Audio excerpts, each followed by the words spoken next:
प्रधानमंत्री द्वारा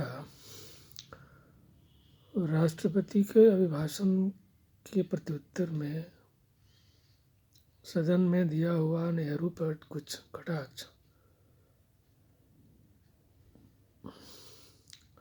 अप्रासंगिक नहीं है। कांग्रेस के कुछ मित्रों और नेहरू परिवार के प्रशंसकों में से बहुत लोगों ने इसे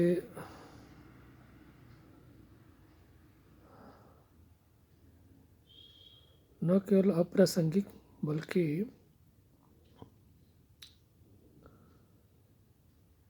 झूठ बताया।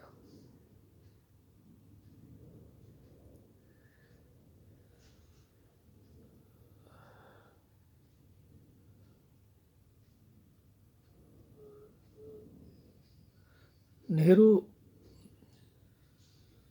के बारे में एक पुस्तक है, राजनाथ गांधी ने एक श्री वल्लभ भाई पटेल, सरदार वल्लभ भाई पटेल लौह पुरुष पे एक पुस्तक लिखी है। मैं उसका एक आपको दिखा देता हूँ, उसकी प्रति मेरे पास है। मैं कभी कभी उसको पढ़ता हूँ और कई बार उसको पढ़ने के बाद मुझे लगता है कि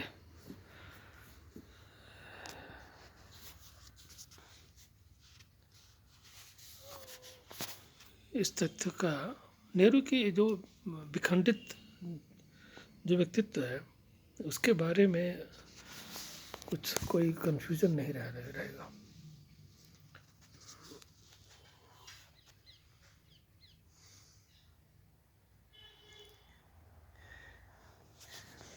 तो ये पुस्तक है पटेल अ लाइफ, राजमोहन गांधी की। इसमें कई अलग अलग कालखंडों की विवेचना की गई है। एक तरह से इसको आप आत्मकथा ही मान लें, वीडियोग्राफी कह सकते हैं उनके बारे में। बहुत ही तथ्यपरक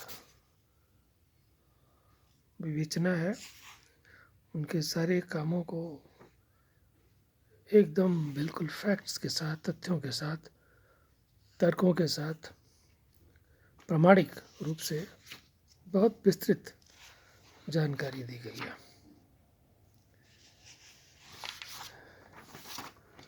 मुझे तो, मैं 2 बार पढ़ चुका हूँ इस पुस्तक को, लेकिन एक बात तो बिल्कुल स्पष्ट है। शायद आपको ये बता दूं कि नेहरू ने सरदार पटेल को 3 बार त्यागपत्र दिया था और ये प्रस्ताव दिया था कि मैं शायद स्वीकार्य नहीं हूँ अपने ही मंत्रिमंडल द्वारा, पहली बार। दूसरे ओकेजन में उन्होंने त्यागपत्र दिया था पटेल को, और ये भी प्रस्ताव दिया था कि आप ही प्रधानमंत्री बने, क्योंकि हमारे बीच गहरा असमंजस्य है। एक बार और उन्होंने त्यागपत्र दिया था, और चौथी बार जब समस्या गंभीर हुई तो गांधी जी की जिस दिन हत्या हुई थी उस दिन दोनों अपने अपने विचार ले करके गांधी जी के साथ विचार विमर्श कर रहे थे, ताकि अपने अपने बीच जो आपस में जो गलतफहमी कहूँ या डिफरेंसेस कहूँ, उसको लेकर के उनसे विचार विमर्श करने गए थे कि आप इन दोनों पक्षों हमको अपने दोनों व्यक्ति द्वारा अपने पक्ष रखे जाएंगे और गांधी जी अंतिम निर्णय देंगे। वो हुआ नहीं। हाँ, ये ज़रूर गांधी जी ने कहा था कि जो भी दोनों ने अपनी अपनी समस्याएं रखी, अपना विचार रखे, तो उन्होंने ये कहा कि आप दोनों की ज़रूरत है इस देश को।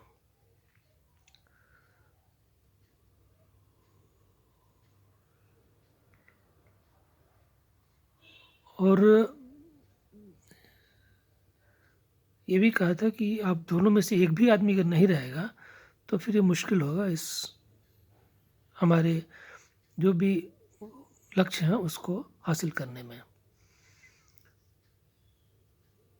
फिर उस मीटिंग के बाद वो बाहर गए बिरला हाउस में,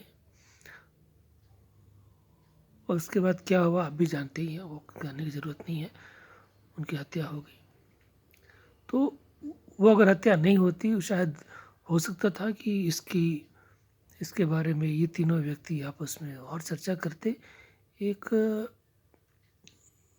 और बेहतर शायद हल निकल सकता था जितना निकला तो यही कि पटेल ने और नेहरू ने इसी नियति मान लिया कि हमें एक दूसरे के बीच जो भी मतभेद है उसके बावजूद भी हमें रहना ही होगा साथ में, क्योंकि मतभेद बहुत गहरे थे और उसका दोनों के बीच के मतभेद का काफ़ी लंबा इतिहास है। और वो लंबा इतिहास चलते चलते इतना कड़वा हो गया था कि पटेल ने भी यह निर्णय ले लिया था कि मैं अब काम नहीं करूँगा इनके साथ।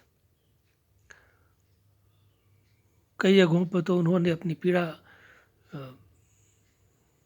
राजगोपालाचारी के सामने ये कहा था कि ये व्यक्ति डिक्टेटर है, नेहरू जी के बारे में तानाशाह है और हर बार मुंह की खाता है और फिर चला आता है, कभी कभी बेशर्म की तरह थप्पड़ भी खाता है, मेटाफोरिकली नॉट एग्जैक्टली, लेकिन उसके बावजूद यह अपनी हरकत से बाज नहीं आता है। ये इस किताब में लिखा हुआ है।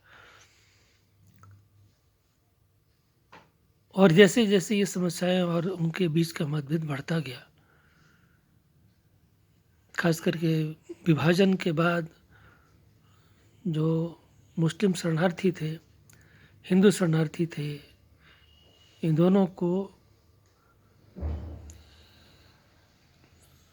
निपटने के लिए जो हालात जितने मुश्किल थे लगभग असंभव से बनते हुए थे, और उसके बावजूद नेहरू बिना किसी से विचार विमर्श किए ऐसे ऐसे फैसले लिया करते थे जो बहुत ही हैरानी करने वाले थे। जो ऐसा व्यक्ति जो प्रधानमंत्री के चुनाव के दौरान जिसकी स्वीकार्यता बिल्कुल कहीं नहीं थी और महात्मा गांधी के दबाव के कारण और उनकी हस्तक्षेप के कारण, व्यक्तिगत हस्तक्षेप के कारण बिना किसी स्वीकार्यता के प्रधानमंत्री बन गए, और उसके बावजूद बजाय इसके कि इसके प्रति वो अपना कृतज्ञ रहे, विनयशील रहे,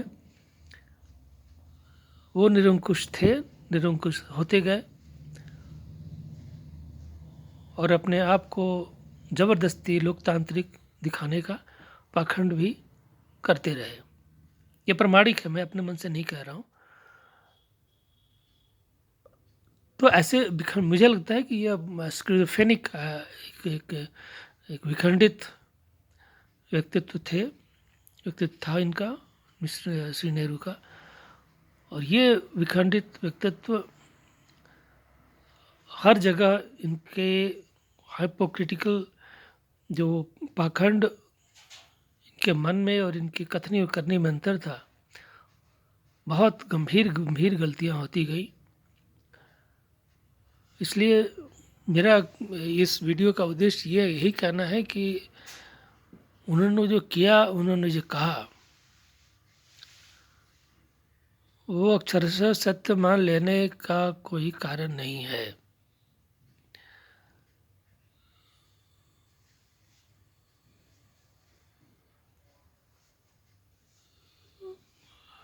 ऐसे ऐसे पत्रकार बंधु विनोद शर्मा और एनडीटीवी छाप पत्रकार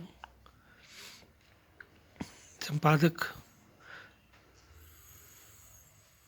राजनीतिक कांग्रेस पार्टी में जो लोग हैं वो कहें तो बात समझ में आती है, लेकिन उनके अपोलोगिस्ट उनके बिहाफ पे उनके पक्ष में